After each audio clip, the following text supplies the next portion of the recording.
مولانا فضل الرحمان صاحب جناب روٹی شوٹی کھانے کے لیے آئے تھے اسد کیسر کے پاس. اسد کیسر نے بھی بتایا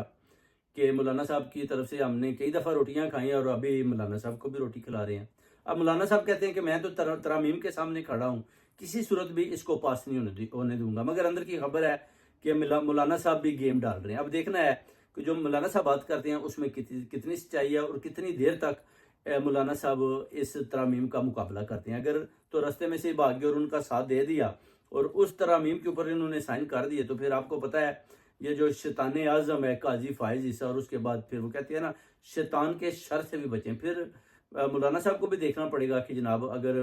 ابھی عزت بنی ہے تو پھر عزت کو کیسے قائم رکھنا ہے. اگر سائن کر دیتے ہیں تو پھر مولانا صاحب کا بھی اللہ حافظ ہے, ان کا بھی کوئی دین مذہب نہیں ہے, بس یہ بھی جناب اقتدار کے پیچھے ہیں اور خان صاحب کے نظریے کے ساتھ نہیں کھڑے, بلکہ یہ ان یزیدی فوجوں کے ساتھ ہی کھڑے ہیں جو اپنا اس حکومت میں بیٹھے ہیں.